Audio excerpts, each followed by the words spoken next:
Chosen one, you're not watching this video by chance. Something greater has led you here at this specific moment in your life.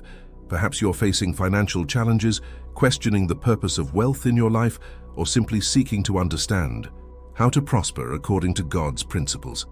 This is your moment to awaken to a new understanding of true prosperity. Wealth has always been a controversial topic in Christian circles. Many wonder, does God want me to be prosperous? Is wealth spiritual or worldly? These questions have divided opinions and created extremes, from those who preach poverty as a virtue to those who treat wealth as undeniable proof of God's favor. But what if both views are incomplete? Today, we're going to unlock the biblical secrets of prosperity through the life and wisdom of Solomon, the man who received not only unimaginable wealth, but also the wisdom to manage it.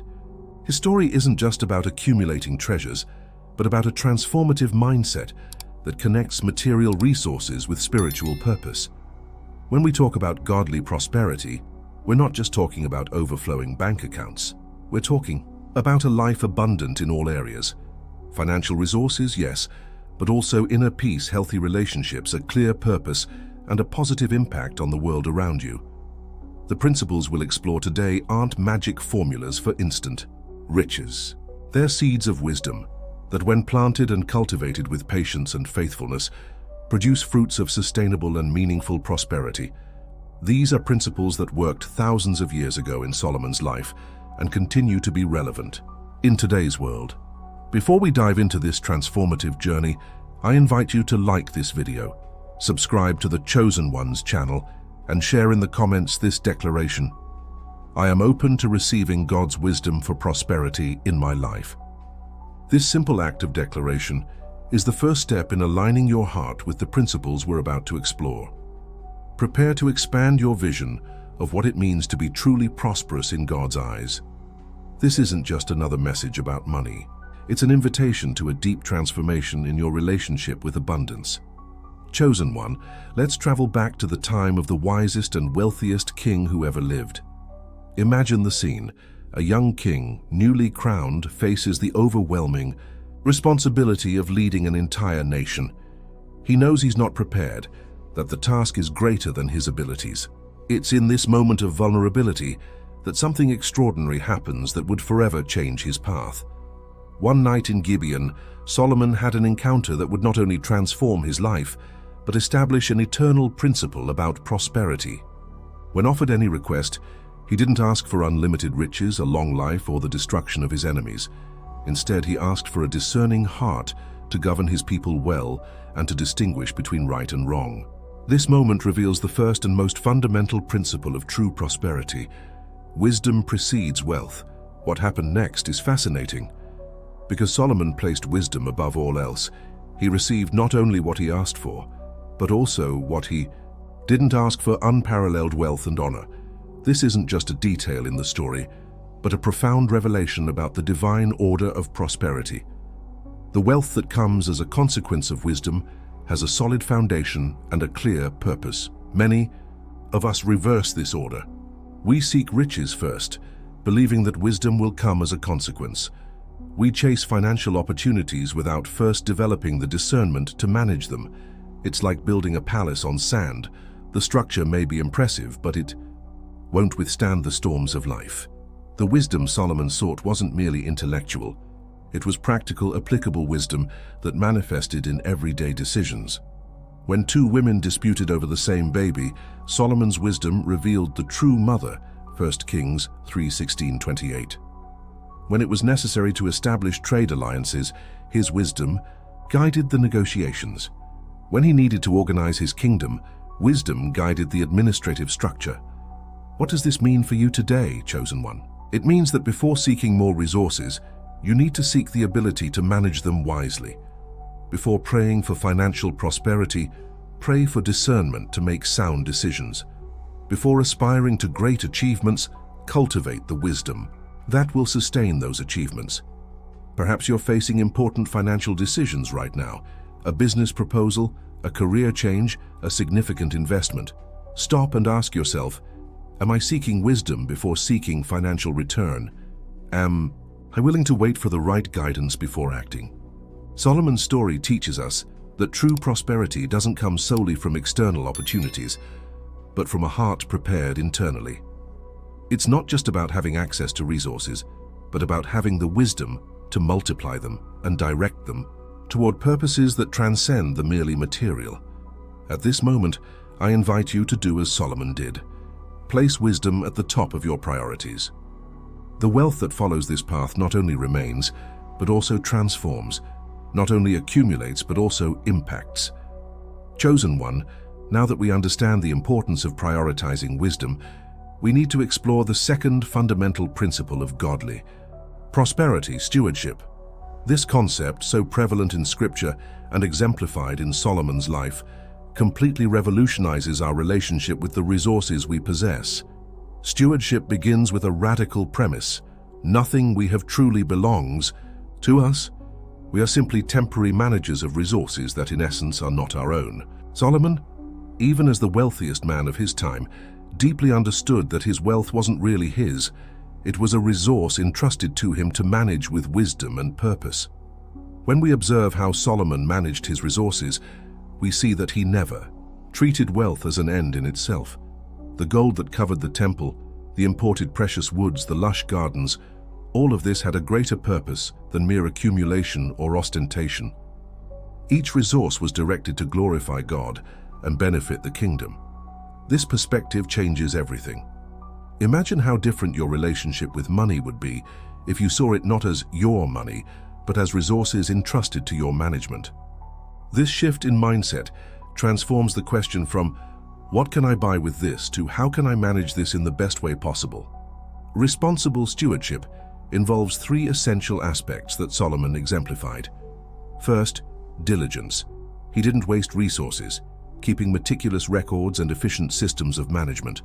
Second, intentionality. Every financial decision was aligned with a greater purpose. Third, accountability. He recognized that he would eventually be held accountable for how he managed what was entrusted to him. Many of us experience financial anxiety, not because we lack resources, but because we lack the right mindset to manage them. We treat money as identity, security, or validation, when in reality it's a tool, a resource to be managed wisely. Perhaps you're thinking, but how can I apply this principle when I can barely pay my bills? Stewardship doesn't begin with abundance. It begins with faithfulness in small things. Solomon teaches us that he who is faithful in little is also faithful in much. Luke 16:10. The issue isn't how much you have to manage, but how you manage what you have, whether it's a lot or a little. Think about this. If every resource you possess isn't really yours, but entrusted to you temporarily, how would that change your daily financial decisions? How would it affect your spending priorities? How would it transform your view on investments and saving? Stewardship frees us from the pressure to possess and invites us to the freedom to manage. It frees us from the anxiety of accumulating and invites us to the satisfaction of multiplying with purpose. It frees us from the burden of defining our worth by what we have and allows us to find meaning in what we do with what has been entrusted to us. Chosen one, you weren't called to be just a possessor of resources, but a faithful steward who multiplies value and impact. This is Solomon's wisdom on stewardship, a wisdom that transforms not only your finances, but your entire perspective on what it means to be truly prosperous. Chosen one. As we study the life of Solomon, we discover a man who not only possessed riches, but who meticulously planned every aspect of his endeavors. One of the most powerful secrets of biblical prosperity is precisely this: intentional planning and a long-term strategic vision. It's no coincidence that the Proverbs, written largely by Solomon, are filled with references to the importance of planning. Observe how Solomon built the temple. It wasn't an impulsive or hasty project. Before laying the first stone, he spent years gathering materials, organizing labor, establishing partnerships with neighboring kingdoms to obtain precious woods, and designing every detail of the structure. The result was an architectural masterpiece that stood for centuries as a testament to excellence and glory. Many of us approach our finances reactively, not proactively. We respond to emergencies when they arise, make decisions based on immediate needs, and rarely look up to see beyond the near horizon. This survival mentality keeps us trapped in cycles of scarcity and financial anxiety. True prosperity requires us to elevate our perspective. As the proverb says, "Where there is no vision, the people perish." Proverbs 29:18. Your finances also perish where there is no long-term vision. Solomon didn't just manage the present. He built for the future, establishing foundations for generations to come. Think about your own financial life. Do you have a clear plan for the next 5, 10, 20 years? Do you know where you're directing your resources, or do you simply let circumstances determine your financial destiny? The difference between prospering and just surviving often lies in the ability to plan beyond immediate needs. Biblical planning, however, differs fundamentally from purely secular planning. We don't plan out of anxiety or a desire for absolute control. We plan as an act of responsible stewardship, recognizing that our plans are always subject to God's will. As Solomon himself wrote, "In their hearts humans plan their course, but the Lord establishes their steps." Proverbs 16:9. This healthy tension between human planning and divine guidance protects us from both negligence and arrogance. We don't stop planning, expecting miracles to fall from the sky. We also don't cling rigidly to our plans as if we own the future. We plan with diligence and hold our plans with humility. Solomon also teaches us about the importance of diversifying our plans. He didn't rely on a single source of income. He established international trade, developed agriculture, invested in infrastructure, and created fair and sustainable taxation systems. This diversification protected the kingdom against failures in any specific sector. Chosen one, perhaps you, need to start implementing this principle in your life today. Start simple. Create a budget, set clear financial goals, create a savings and investment plan, however small. Remember that great financial empires begin with small acts of discipline and planning.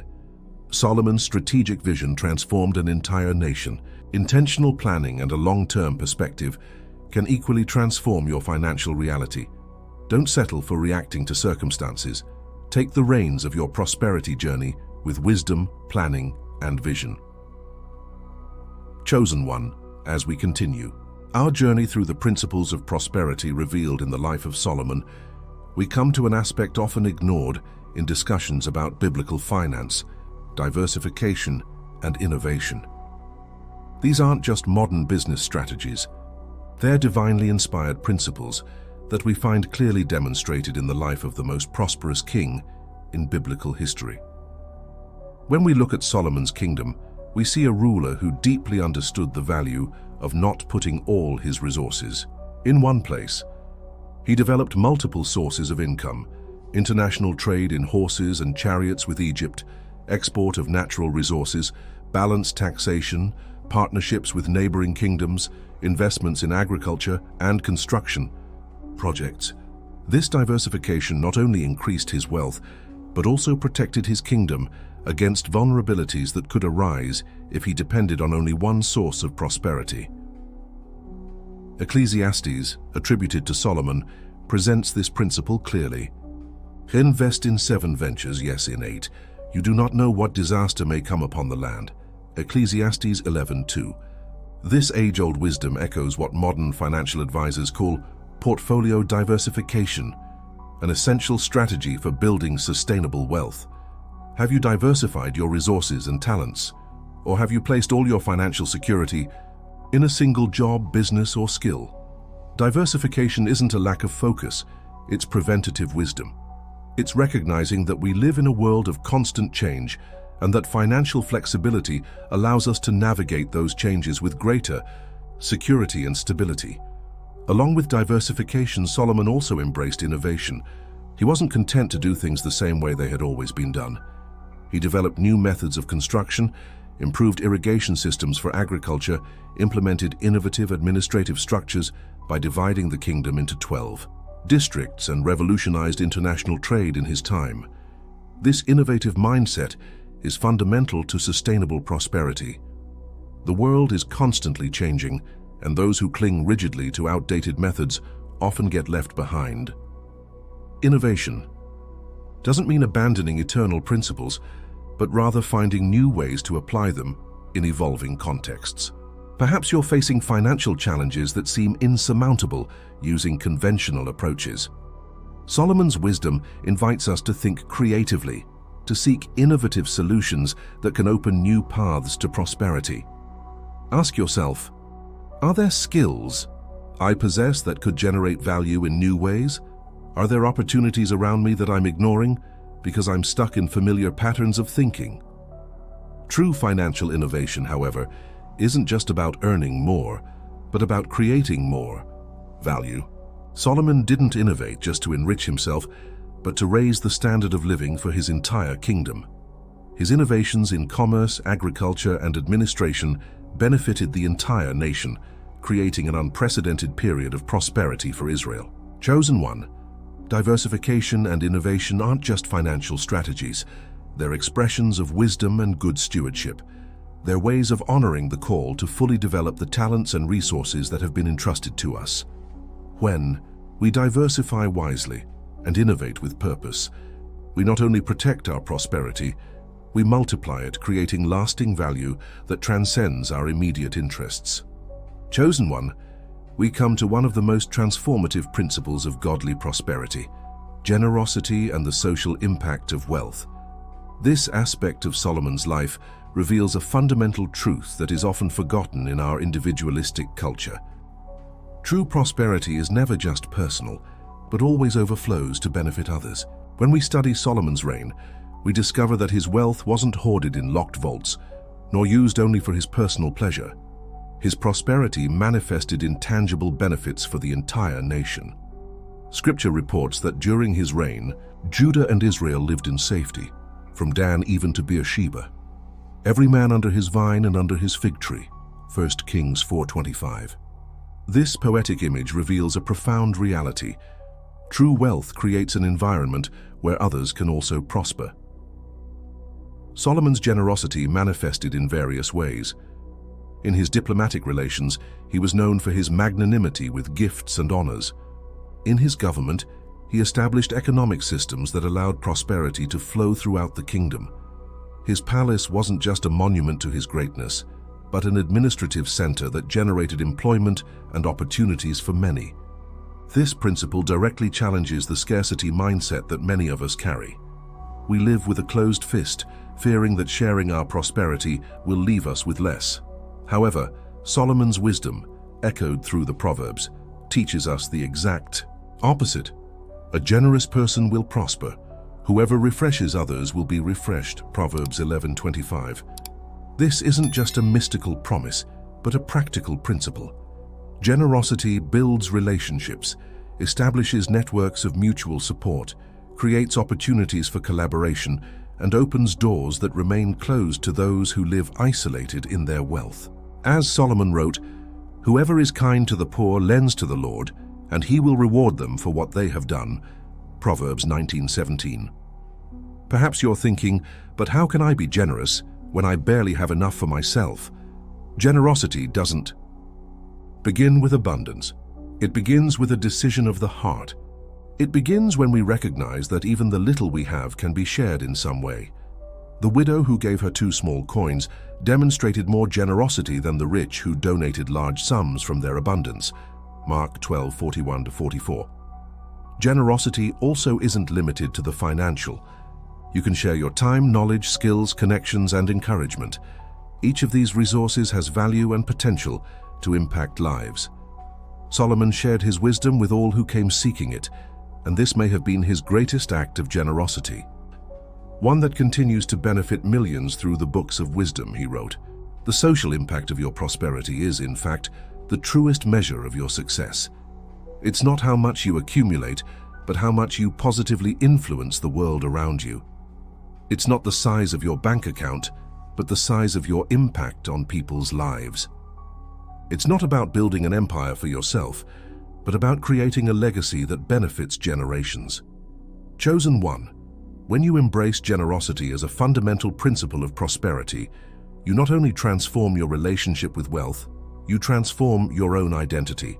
You cease to be just an accumulator of resources and become a channel of blessings, an agent of transformation, a reflection of divine generosity in the world.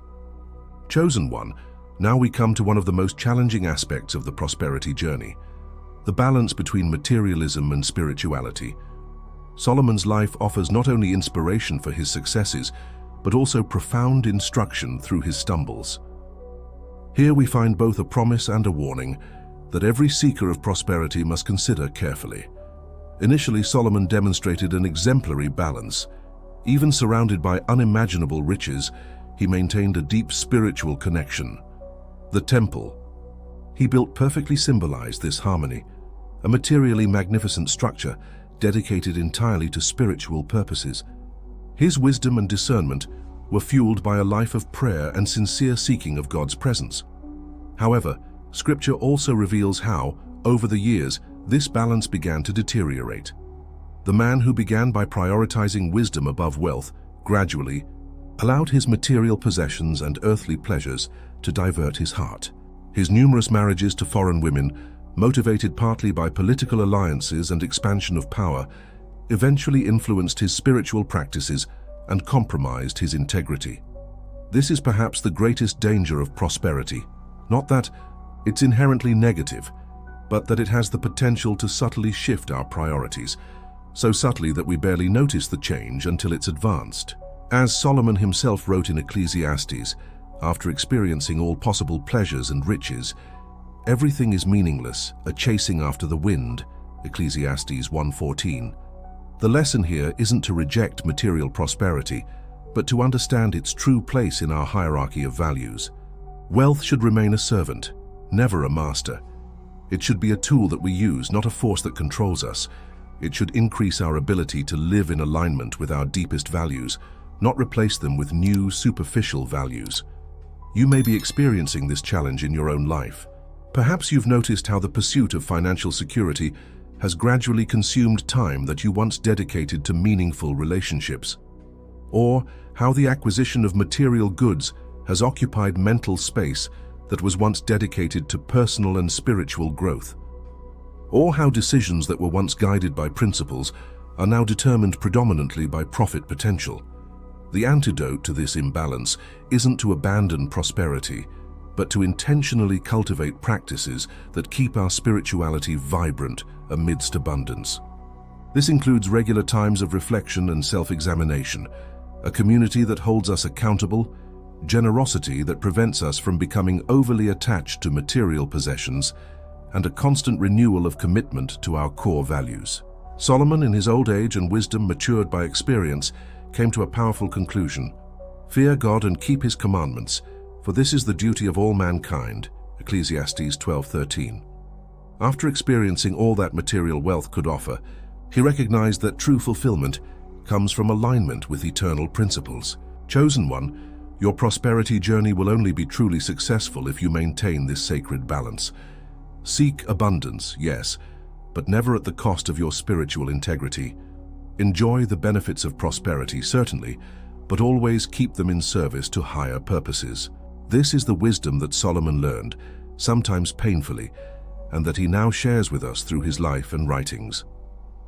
Chosen one, as we bring Solomon's age-old wisdom to our contemporary reality, we encounter a significantly different scenario, but surprisingly applicable principles. The modern world presents unique challenges for those seeking prosperity aligned with godly principles, challenges that require renewed discernment and wisdom. We live in an era of rampant consumerism, where we're constantly bombarded with messages that confuse desires with needs. Social media amplifies the comparison with the apparent prosperity of others, creating a perpetual sense of inadequacy. Easy credit tempts us to live beyond our means. The here and now culture devalues principles like patience and long-term planning that were fundamental in Solomon's time. How do we navigate this environment while maintaining the integrity of the principles we're learning? The first step is to recognize that Solomon's wisdom transcends its historical context because it's rooted in fundamental truths about human nature and a healthy relationship with material resources. The scenery has changed, but the human heart remains essentially the same. A particular challenge of our era is speed. Solomon built his wealth over decades with patience and persistence. Today, we're seduced by promises of quick riches, schemes, speculations, bets on emerging technologies. Solomonic wisdom invites us to slow down, to build solid foundations, to value sustainable growth over explosive but unstable gains. Another challenge is complexity. The modern financial system is intricate, with instruments and opportunities that didn't exist in the ancient world. Many feel intimidated and therefore either completely avoid financial planning or delegate all decisions to experts without getting personally involved. Solomon's wisdom encourages us to seek understanding, to educate ourselves continuously, to develop discernment even in complex areas. The global interconnectedness of our economy presents both unique opportunities and responsibilities. Our financial decisions now have impacts that extend far beyond our immediate circle. An investment can support exploitative practices in another continent. A purchase can contribute to environmental degradation or worker exploitation. Responsible stewardship today requires an expanded awareness of these impacts.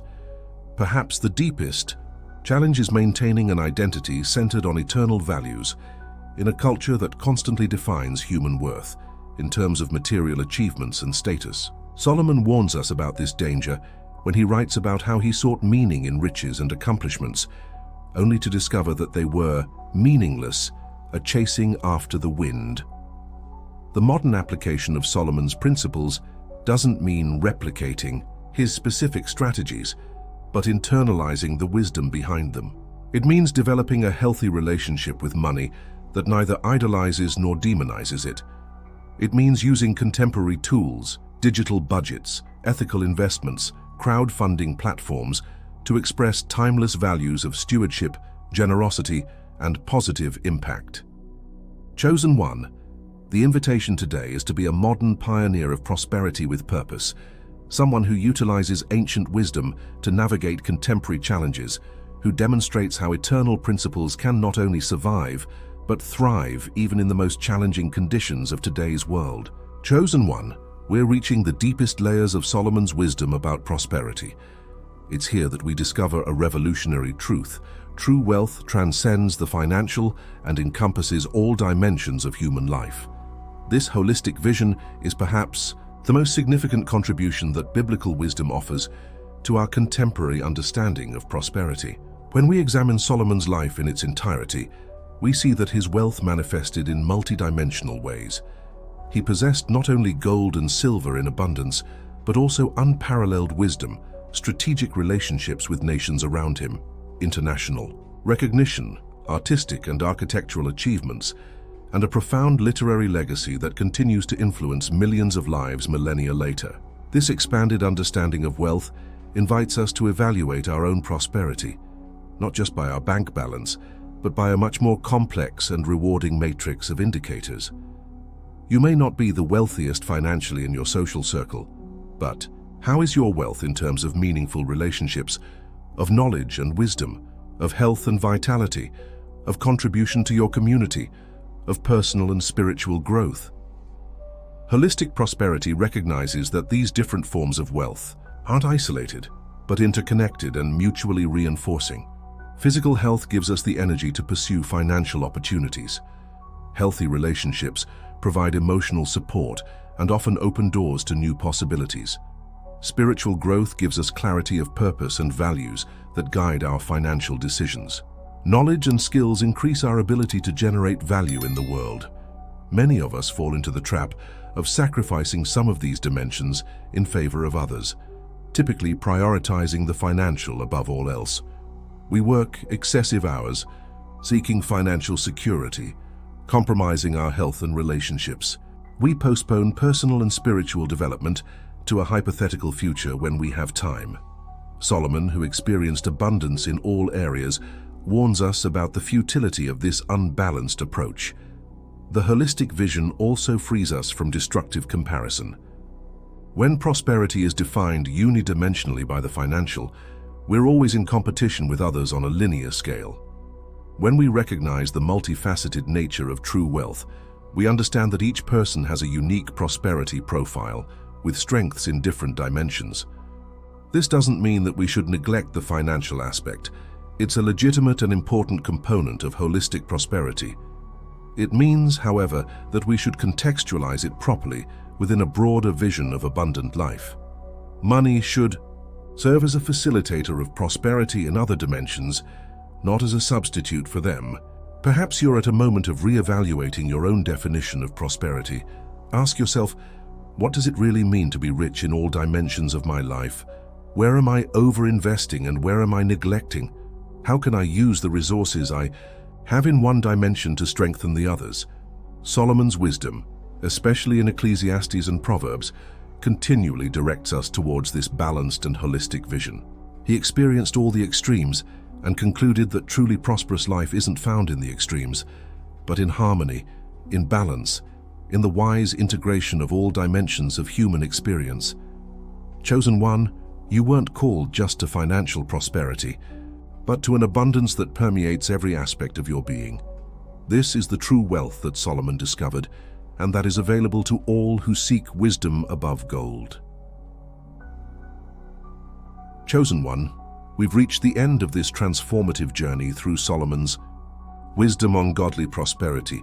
Along this path, we've discovered that true wealth isn't just about accumulating resources, but about aligning with eternal principles that produce authentic, sustainable, and meaningful prosperity. We began by understanding that wisdom must precede wealth, that seeking discernment first, as Solomon did, establishes the correct foundation for all genuine prosperity.